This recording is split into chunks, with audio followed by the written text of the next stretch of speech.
ರಾಯಚೂರು ಜಿಲ್ಲೆಯಲ್ಲಿ ನಡೆದ ಒಂದು ಸಾಮಾನ್ಯ ಮದುವೆ ಇದೀಗ ದೇಶದ ಮಟ್ಟದಲ್ಲಿ ಭಾರೀ ಚರ್ಚೆಗೆ ಕಾರಣವಾಗಿದೆ. ದೇಶದ ಪ್ರಧಾನಮಂತ್ರಿ ಸಾಮಾನ್ಯವಾಗಿ ರಾಜಕೀಯ ನಾಯಕರು, ಗಣ್ಯರು, ಉದ್ಯಮಿಗಳು ಅಥವಾ ಸಿನಿ ತಾರೆಯರ ಮದುವೆಗಳಿಗೆ ಶುಭಾಶಯ ಕೋರುವುದು ಸಾಮಾನ್ಯ.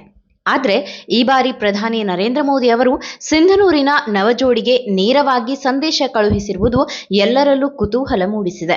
ಸಿಂಧನೂರು ತಾಲೂಕಿನ ಕಾನಿಹಾಳ ಗ್ರಾಮದ ರಾಜೇಶ್ ನಾಯಕ್ ಅವರು ಏಪ್ರಿಲ್ 13ರಂದು ಸವಿತಾ ಅವರೊಂದಿಗೆ ವೈವಾಹಿಕ ಜೀವನಕ್ಕೆ ಕಾಲಿಟ್ಟಿದ್ದಾರೆ. ಇವರ ಮದುವೆ ಆಹ್ವಾನವನ್ನ ಗಮನಿಸಿ ಪ್ರಧಾನಿ ಮೋದಿ ಪತ್ರದ ಮೂಲಕ ನವದಂಪತಿಗೆ ಶುಭಾಶಯಗಳನ್ನ ತಿಳಿಸಿ ಆಶೀರ್ವದಿಸಿದ್ದಾರೆ. ರಾಯಚೂರಿನ ಸಾಮಾನ್ಯ ಯುವಕನೊಬ್ಬ ತನ್ನ ಮದುವೆಯ ಆಮಂತ್ರಣ ಪತ್ರಿಕೆಯನ್ನ ಪ್ರಧಾನಿಗೆ ಕಳುಹಿಸಿ ಆತ್ಮೀಯವಾಗಿ ಆಹ್ವಾನಿಸಿದ್ದ.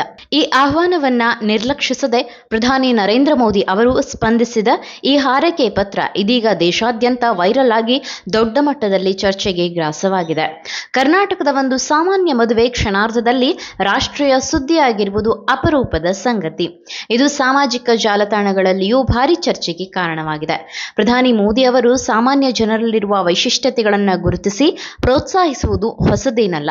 ವಿಭಿನ್ನ ಸಾಧನೆಗಳ ಮೂಲಕ ಗಮನ ಸೆಳೆದವರಿಗೆ ಅವರು ಸದಾ ಬೆಂಬಲ ವ್ಯಕ್ತಪಡಿಸುತ್ತಾರೆ. ಒಟ್ಟಿನಲ್ಲಿ ಒಂದು ಸರಳ ಮದುವೆ ತನ್ನ ವೈಶಿಷ್ಟ್ಯದಿಂದ ದೇಶದ ಗಮನ ಸೆಳೆಯುವಂತೆ ಮಾಡಿದ್ದು, ಈಗ ಇದು ಕೇವಲ ಕುಟುಂಬದ ಸಂಭ್ರಮವಷ್ಟೇ ಅಲ್ಲ, ದೇಶಾದ್ಯಂತ ಚರ್ಚೆಯಾಗುತ್ತಿರುವ ವಿಷಯವಾಗಿದೆ.